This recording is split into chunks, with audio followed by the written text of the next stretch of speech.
sensual. There you go, look at that. All right, you get in here, my love. Oh my God. You nearly melted the car.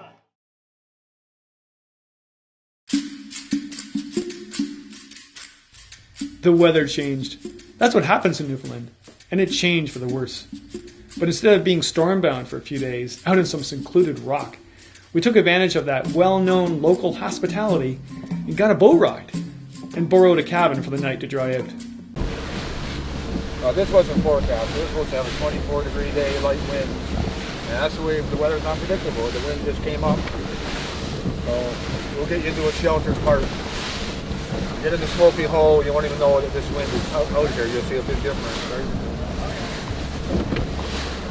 I don't know if you can see these troughs that we're going over, but I understand why JJ's feeling a little ill.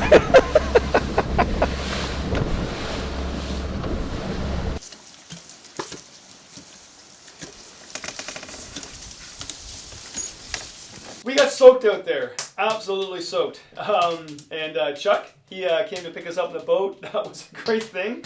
And he said, look guys, we'll just haul you into the bay. I know a cluster of remote cabins. Take one of the cabins, get a fire going, and get warmed up, dry all your gear out. So we're doing that right now, and I'm enjoying myself.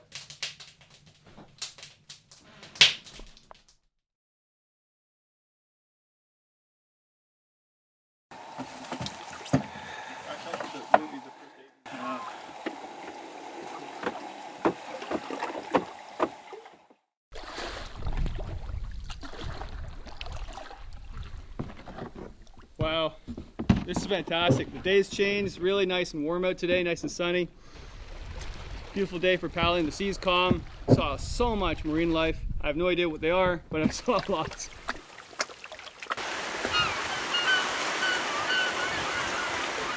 I'm just loving it out here.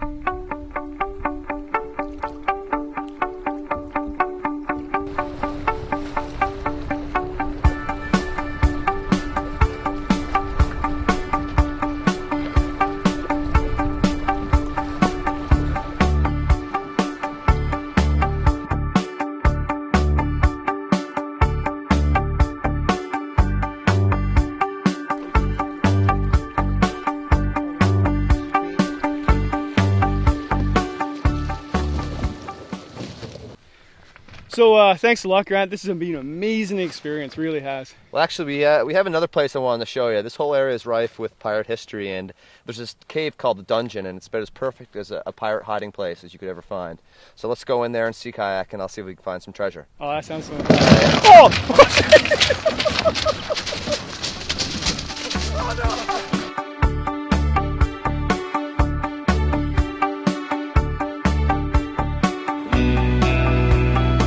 This place is called the Dungeon. It's supposedly where the pirates hid a treasure. I haven't found a treasure yet, but I'm in awe of being here. This is an amazing place.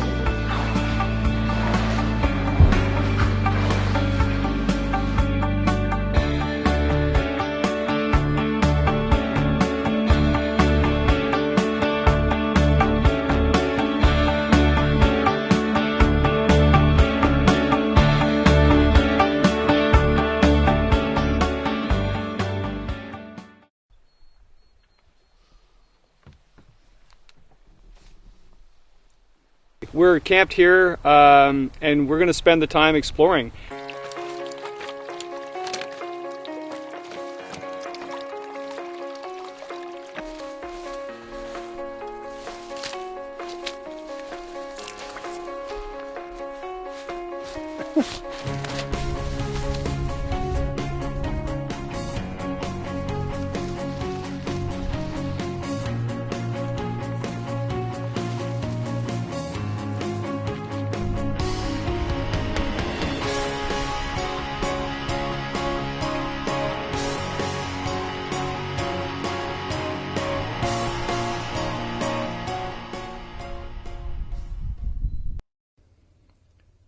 The kayak portion of my Newfoundland trip ended in Happy Adventure, a picturesque seaside community built along 3 protective inlets. Welcome to Happy Adventure. All right. Hi, how you doing? How are you? Welcome to Happy Adventure. I took a room at the inn at Happy Adventure. What a huge change from camping. Cozy bed and a great meal at Chucky's restaurant. So hey Chuck, how you doing? Yeah. Doing good. So what do you got at this place? I own the inn here, and it sort of occupies a lot of my time. I'd rather be out in the water like we've done the last 4 or 5 days. I noticed. I mean, Yeah. it's a beautiful place. Yeah. You work so hard. I mean, you guys were here from morning to night, right? Yeah. And it's a beautiful scenery. So our plan is today, the weather's a bit bad, so we're going to go for a drive into the local communities. Do you have any suggestions? But if you go to Salvage, I always said Salvage is the Newfoundland's Peggy's Cove, because it is a beautiful, rugged fishing village. You know, Salvage was an older settlement. Salvage is probably one of the original settlements there at the same time as Bar Harbor and those settlements. I'm so glad that you invited us here, and we ended up staying here. Oh, that's great. Thanks a lot, Chuck. Oh, that's nice meeting you, Kevin.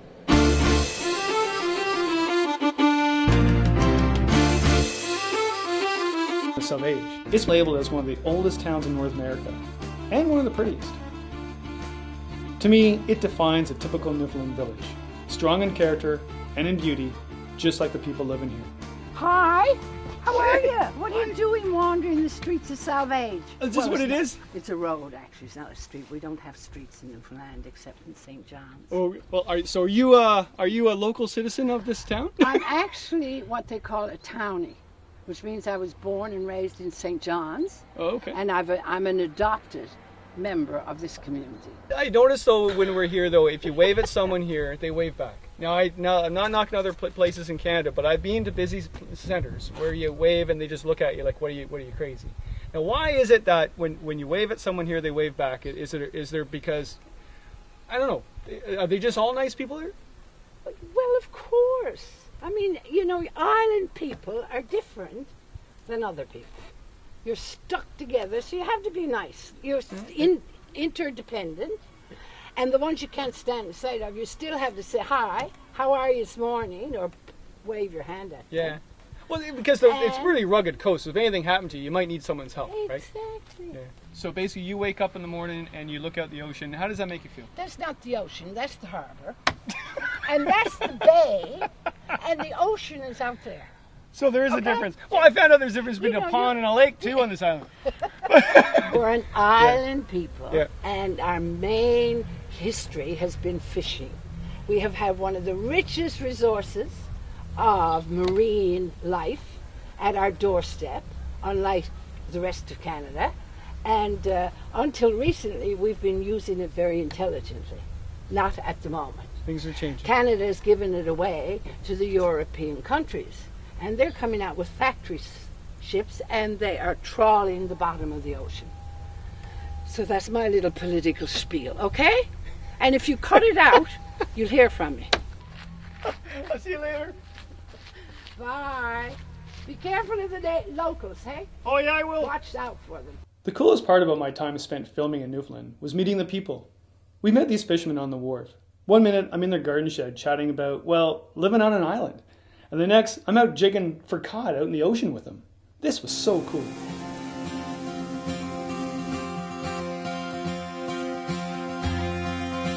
People know a lot more what's down below than they do when they get to the shoreline. Yeah, I say it that way. Yeah. Okay. Now, this is the future of fishing in Newfoundland. Yeah, that's right. So basically, the wars fought, and The major European wars were all fought on the backs of salted cod as a preserved protein, you know. In fact, it's kind of funny because it's also the thing that made transatlantic voyages highly possible. Was salted cod is what they caught. Salted cod is what they lived on in order to be able to make it across the ocean. So you better than lobster and better than crab and. I mean, my grandparents wouldn't have eaten. Grandfather did have a lobster cannery, but like you wouldn't eat it yourself because it was called the rat of the sea. She's taking the spotlight. I will. All right, contest on first fish. Keep him up. Keep him up. Keep him up. Hold him up. There you go. That's a fish now. Nice job, Kevin. Kevin, who's this? This is a cod I just caught, and just. That's disgusting. I had that on the whole time. Well, that's your supper now? Which one do you think is mine? Bill caught a bigger fish than I did, so I'm saying Newfoundland, you got me beat. Only slightly, and we'll both fillet him. You got less work. He could have put it in his mouth for cause.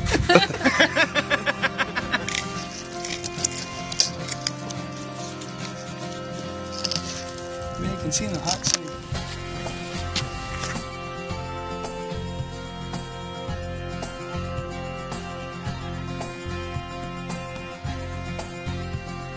There's that iconic landscape of Newfoundland that everyone has seen.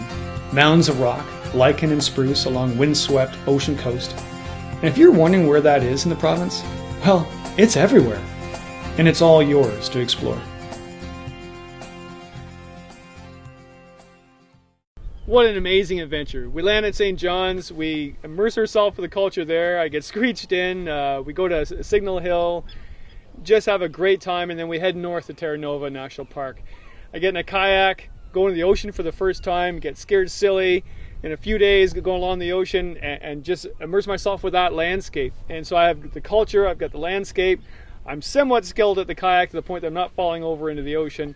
I have an amazing time, I see incredible scenery beyond belief. And then to end it in a remote community like this is Newfoundland and Labrador. This is an incredible experience. You have to try this.